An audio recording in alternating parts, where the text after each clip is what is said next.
E aí galerinha, beleza? Eu sou o Rogério dos Anjos e esse é o primeiro vídeo da série de como instalar e configurar o DHCP Server no Windows Server 2019. Lembrando que aqui no canal tem vídeos toda semana. E para você não ficar por fora do que está rolando por aqui, já se inscreve e ative o sininho para receber notificações de novos vídeos, ok? Então vamos lá.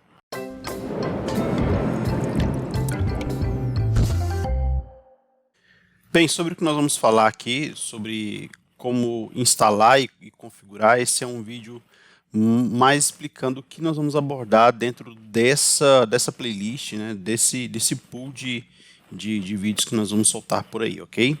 Então vamos lá, nós vamos falar sobre a vantagem do DHCP, vamos falar sobre como funciona a concessão, vamos falar sobre escopo, reserva, o banco do DHCP, o restore, como configurar, quais são os grupos de delegação de administração do DHCP Server, os logs de auditoria, para que serve, e o failover. Nós vamos configurar um failover aqui também, ok?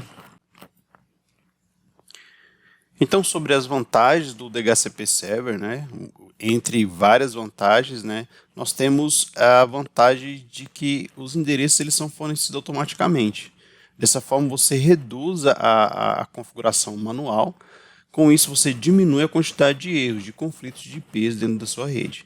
Né, o que faz com que a sua rede ela seja uma rede mais automatizada. Né? Então, todas as configurações que você faz a nível do gerenciamento, né, da parte de gerenciamento do DHCP Server, isso é replicado automaticamente para os clientes. E até mesmo se você tem a necessidade de ter um failover dentro da sua rede, com 2 DHCP servers trabalhando, você consegue também fazer a configuração apenas em um DHCP e ele ser replicado para o standby ou o servidor secundário, ok? E isso é de forma bem fácil. Então a gestão do DHCP Server no Windows é uma das grandes vantagens. Uma das grandes vantagens é isso, é a facilidade de gerir todo esse ambiente, ok? Então, como funciona a concessão? Né? Essa é uma teoria bastante interessante, porque ela cai bastante em concurso. Né? E eu fiquei até surpreso em uns relatos de alunos meus que vieram me agradecer, porque quando caiu isso na prova de concurso para ele, ele tirou de letra. Então, é sempre interessante você entender como funciona essa concessão, como é que inicia essa conversa. Então, sempre a conversa ela vai partir do cliente. Então, o cliente ele vai enviar uma mensagem broadcast a fim de encontrar ou de localizar o servidor DHCP na rede. Essa mensagem, né, nós chamamos de Discover, né, o DHCP Discover. Então ele está descobrindo, né, ele envia um broadcast para descobrir se existe algum DHCP server na rede. Ao encontrar, né, o servidor DHCP receber essa mensagem, o que ele vai fazer? Ele vai responder isso para o cliente. Então a resposta dele já é uma oferta. Então por isso nós chamamos de DHCP Offer ou somente Offer, né? Por quê? Porque na resposta do DHCP ele já fala para o cliente: olha só, cliente, você saiu procurando quem era o servidor DHCP, eu sou o servidor DHCP e eu já tenho um IP eu tenho um IP que reserva um IP livre aqui para você, tá? Então ele pega um IP válido do range, né, que você configura lá no servidor DHCP e ele já faz essa oferta no segundo passo da conversa entre cliente e servidor. O cliente, quando ele recebe essa requisição, ele fala: opa, se você já tem um IP para mim, então já me passa ela aí. Então o que vai fazer? O cliente ele vai enviar um DHCP request, então ele vai requerir, ele vai solicitar. É como se ele falasse assim: ó, eu aceito esse IP. Então, para que isso aconteça, ele precisa responder o offer do servidor, né? Ele precisa responder a oferta do servidor. Então, por isso que ele envia um DHCP request. Quando o servidor recebe esse request do cliente, aí ele envia um ACK, ou um DHCP ACK. Nesse ACK já vai a oferta que ele faz, a oferta que ele já tinha feito para o cliente lá no segundo trâmite da conversa, e mais todas as configurações de concessão. Então tem o tempo de oferta, né, quanto tempo é esse tempo de concessão, de quanto tempo o cliente vai poder renovar esse IP. Então, dentro do ACK, ele já leva para ele todas as configurações de escopo do DHCP. E falando de escopo, o que seria um escopo? Um escopo ele é um pool de configuração. Essa configuração ela permite atribuir as configurações das propriedades configuradas a ele. Então, quando eu crio um escopo, eu já delego lá quais são o ID de rede, a máscara de subrede, a duração da concessão, o intervalo dos endereços IPs, a reserva, se eu tiver alguma reserva, e o intervalo de exclusão. Né? Eu posso falar assim, ó, dentro deste range, eu não quero que você entregue esse IP específico. Então, isso é o intervalo de exclusão. A reserva, geralmente ela acontece quando o administrador de rede ele tem, vamos dar um exemplo, uma quantidade X de impressoras e aí ele quer reservar esse endereço específico para aquelas impressoras.